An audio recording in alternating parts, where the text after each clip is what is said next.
Богатая история, роскошная флора и фауна, гостеприимство местных жителей привлекают в Абхазию туристов со всего мира. В этом живописном уголке земли собрано воедино все самое лучшее, что может предложить природа. Горные массивы и теплое море. Отдых в Абхазии всегда считался комфортным и престижным. Современные туристы едут сюда за тем, зачем приезжали люди 100 лет назад. За чистым воздухом, пропитанным ароматом цветущих деревьев и за возможность искупаться в прозрачных водах Черного моря. За этими приехали Павел Глобус, журналист, известный тревел-блогер, проще говоря, путешественник. На счету Павла 73 страны. Кстати, 73-я Абхазия. Все памятники, все достопримечательности, они уникальны, они реально достойны того, чтобы их признали всемирным наследием человечества. Тот же монастырь в Новом Афоне, прекрасное, великолепное творение, и очень интересно, и чувствуешь себя там как благостно, не знаю, как это сказать, чувствуешь себя хорошо, комфортно, уютно. Но есть небольшие моменты, которые затрудняют жизнь туриста, которые стоило бы улучшить, изменить, что касается транспорта, что касается сервиса, что касается некоторых местных привычек. Ну, самое, наверное, важное — это все-таки транспорт. Привыкли уже, что в Европе есть центральное расписание, что всех автобусов, о том, что заранее можно спланировать свой маршрут, что прилетел в аэропорт в такое-то время, что через 2 часа ты уже сидишь в автобусе, и ты точно знаешь еще за неделю до своего приезда о том, что этот автобус отправится именно в 2 часа, а не так, как он наполнился, и мы поехали. Такие моменты транспортные надо решать. Абхазия – это не только море, озеро Рийца, Новоафонская пещера. Это волны облаков под ногами, россыпь крупных звезд над головой и горы без всяких прилагательных, говорит Павел. Страна полна достопримечательностей, полна великолепной природы, долинами, горами, пляжами. И здесь есть что посмотреть, и есть зачем сюда приехать. За культурой, традициями, танцами, кухней. И в общем итоге понравилось. Но, как всегда, есть небольшая, так сказать, капелька дегтя, ложечка дегтя в бочке меда. Конечно же, нет обобщенной информации, которую стоило бы создать, собрать все воедино, сделать один сайт, можно государственный, можно не государственный, в котором будут прописаны все мельчайшие подробности туризма в Абхазии.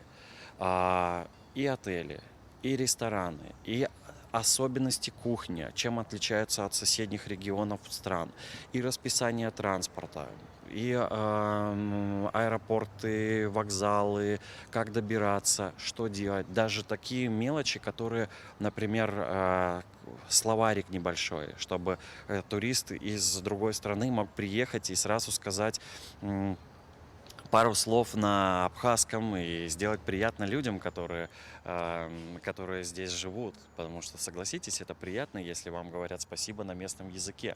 Павел заметил, что не все здания в Сухуме находятся в надлежащем виде. Он высказал свое мнение об облике столичного вокзала. Вокзал и аэропорт — это всегда лицо города, а вокзал столицы — это лицо страны.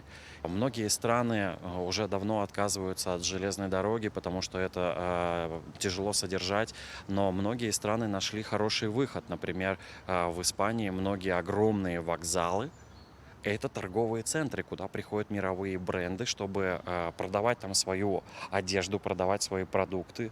Там строятся супермаркеты хорошие, и они содержат этот вокзал. Но при этом и самим людям, которые приезжают на поезде, это очень комфортно. Они могут купить самые необходимые товары, они любуются прекрасной архитектурой.